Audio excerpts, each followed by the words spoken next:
So you're probably thinking, what monstrosities is Becca going to get up to today? Not getting up to much really. But I am going to do an acrylic pour today with a twist. Now, I've been watching a lot of acrylic pour videos and I love what I see. Like, I've never really thought about what goes into an acrylic pour until I decided that I was going to do it. And I was blown away by how people do this stuff. I didn't want to go out and buy all this stuff for you know, something that I'm probably only going to do maybe once. I looked it up and you can use things from around your house providing you've got the right things. And I went and had a look and I do have the right stuff to do an acrylic pour with just stuff that I found around the house without having to go in and buy, you know, the special products. I have I have a oven tray. I've got my alfoil, which I'm going to line the tray with alfoil. I'm a really messy person, so I think today's challenge is going to be very messy. It's not even, but who cares? I've got my tray. With acrylic pouring, they ask for these fluid products and thinners and silicone. I don't have any of that, but I have water and I've got my paint selections. These are the only colors that I have in Mont Marte, so I'll probably use some of the... Oh, where's my black gone? Oh, it doesn't want to be part of the group. These are my colors, and I really wanted a red, so I ended up getting the red out of my Marie's acrylic set. I have this thing. I have an eyedropper. I have this palette which I'm going to fill with water and all the paints and thin them all down and do everything in here. This is what I'm going to use to hopefully create the cells in the pictures. I'm hoping that this is going to work. Now, this is a Schwarzkopf oil essential miracle oil, and the ingredient that you really want to, you know, have for this to potentially work is this dimethiconol.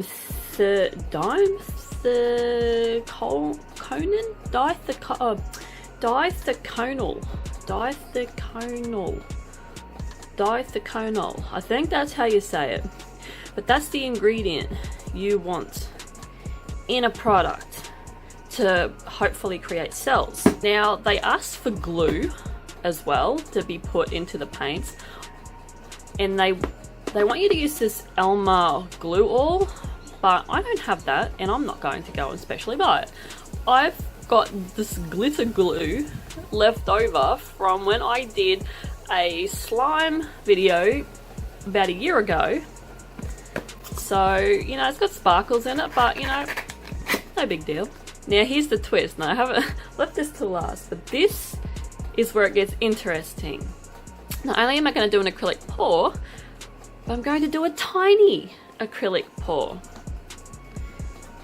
I have got two kinds of tiny canvases. There's a 2-pack of each. I've got the 6cm by 8cm and the 8cm by 10cm. I got these tiny little cups. I got tiny little cups to do this with. I can see a lot of people face palming right now. I am going to do a tiny acrylic pour on tiny canvases with tiny little cups. Little baby cups. Nothing can possibly go wrong with this, right? I got 8 of them. For the stand, I'm going to just put those in there. This one's probably gonna, oh no, that'll be right. I'm going to start off very small. So that's how it's gonna be. So it rolls off the side. Alright, so I've changed it over to the side view now, just so there's a bit more, you know, of everything that you can kind of see. Probably not much more, but anyway. So I'll move this aside, and we've got to like try and mix these up, which is going to be interesting, to say the least. I've seen a lot of people mix a lot of ratios up with the glue and everything. So a lot of people say like 2 parts glue to 1 part water, or 1 part water to 1 part glue. So I'm just gonna make up my own rules here.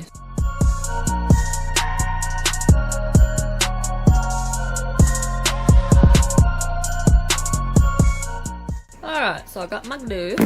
I'm gonna put the same amount of water.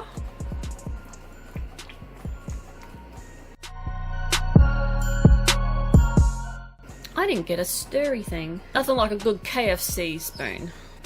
So we got the water, we got the glue, and now we put the paint in.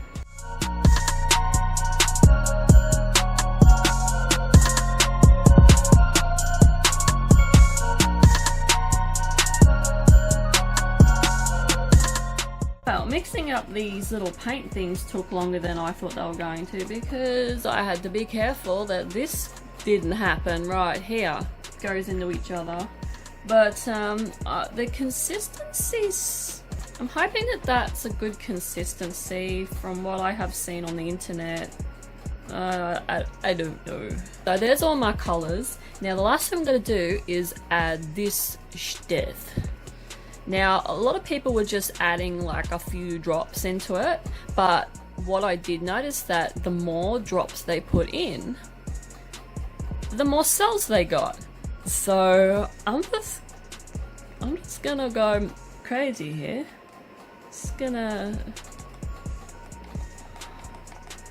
put as much as these little things can handle, because they're already at maximum capacity as it is. Oh, and by the way, this is my partner's hair stuff. Shh, don't tell him I'm using it for my art videos. Oh, that's like separated. I hope that's gonna stir out. We have spillage. But I'm starting to wonder if this was a good idea. Like everything else that comes out of my brain, I'm not too sure. Sometimes I question myself. These are colours that I personally wouldn't use if I was doing a serious video on acrylic pouring. But because this is like, I have not tried this like most of my challenges. I don't try them out first. I just go in balls and all and hope to God for the best. This could be a disaster that we all laugh at me together again. Finally, we've got some mixage happening. Just like that. Might turn that around that way. Got my little baby canvas. Got my paints. What I'm going to do first, I'm going to do a clean pour. A clean pour means you fill a whole heap of cups with the colour, and then you tip them onto the canvas. So I'm going to try and suck some of this paint up into this. I don't know if this is going to work. I think the paint consistency is a little thick. That's not coming out of the cup. What I might do, disaster number 1, don't use an eyedropper to put the paint into the cup. I'm just going to scoop this up into the little cup, just like that. Yellow. Oh poo. So that will just keep soldering on. So what I'm starting to think now is I might actually put some white paint on this canvas. I might just, because they say that this helps the paint along because it's so, it's a wet surface, just like that. All right, here we go. We might actually start with the black first. All right, so here we go. Clean pouring.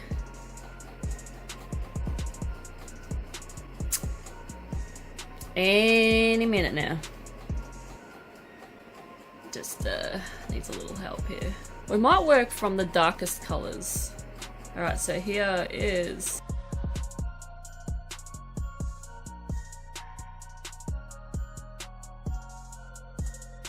let's slide it around. Yeah, I'm really not liking these colors. Like, this is a really shitty color choice that I've done here. I also think this is a bit too thick as well. I think what I might do is the colors that I've got in the palette, I might actually make them a bit thinner, seeing that they're, you know, a little bit down now. Let's just help it along. Oh, now we've got some cells happening. Oh, look at that. I'm a little bit impressed with that. You know, I think it's like at its limit now, so I might just go in and just move some of this around. Like, it's a bit thick, but yeah, like there's some cells there. Like, they're not the best cells, but it definitely worked. Wow. Alright, so I'm gonna put that aside now. The next one I'm going to do is a dirty pour, where you put all the colors into one cup. But because this is so tiny, I'm going to use a couple of cups.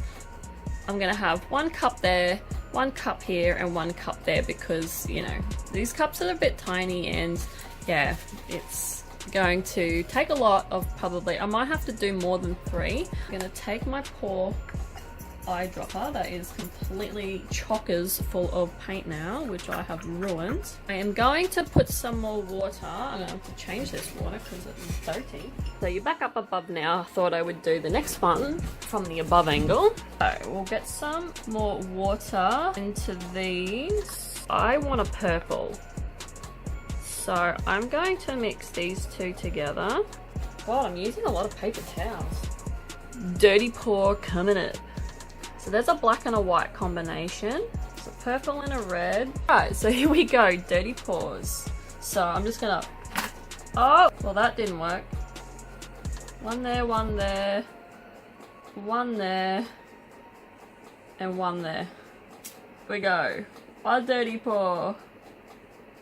2 dirty pour. So I have to help it. I haven't made it thin enough. Again. So let's mix these around. I think I've made them too far away. This is definitely quite relaxing. Like, I can see why people do this. This is very therapeutic. I think I'm gonna have to just do another couple of colors. I'm gonna do this purple again because I really like this purple. Boom! Boom! I'm just gonna help it a bit here.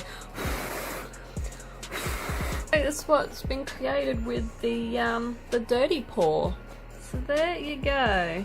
Alright, I'm gonna put that aside. For my final test of acrylic pouring, I am going to do a larger one. So I've got my larger canvas here. I'm just gonna dump all these colors onto this canvas, and I'm going to do a swipe. Let's put more water again. Let's put some more water again. Red, purple, blue. I don't really care anymore about mixing these colors with each other. Let's just tip these colors on here. Oh god. Alright. Holy crap. Alright, so this is not how you usually do a swipe. It's like start a swipe off, but because of my own dumb brain, decided to tip one up and just do like a line, because I usually just do a line. Yeah, well, yeah, as you can see, that didn't work. Here we go, swiping. Ah.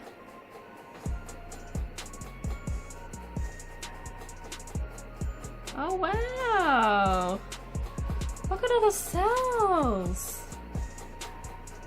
I've heard that like once they sit there for a little bit longer and they start to dry, like different things happen, and that's what I sort of can't wait for. I was not expecting to get any cells coming through, like there's no distinct like in your face cells, but yeah, like there is some cells in there and I'm quite happy with this. Like I honestly didn't think that I was gonna get this to work with just household products, and this just goes to show you that you don't really need to go out and buy all the fancy stuff for, you know, to do this acrylic pour. You just get your partner's hair products and you just go for it.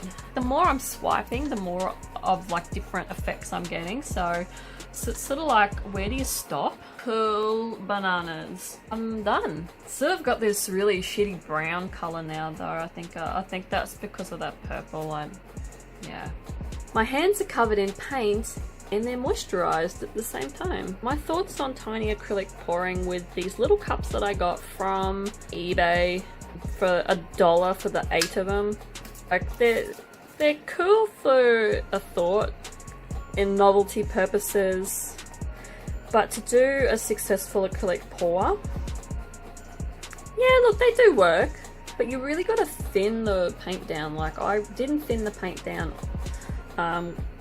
to where I should have thinned the paint down. But other than that, this is not a bust, really. This is not a bust. This does work.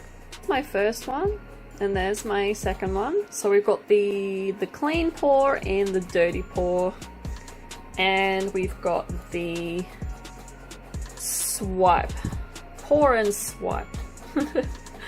So yeah, I had a lot of fun. This was actually quite a lot of fun. Very messy, but you know, I don't really care about that because, you know, I like getting a bit dirty when I'm doing my art. I'll let these dry, and if I remember, I will show you guys in the next video that I do, just to, you know, touch base to show you how these have dried. I'm gonna go now, and hopefully you enjoyed this video. I'm satisfied now that I've done acrylic pouring.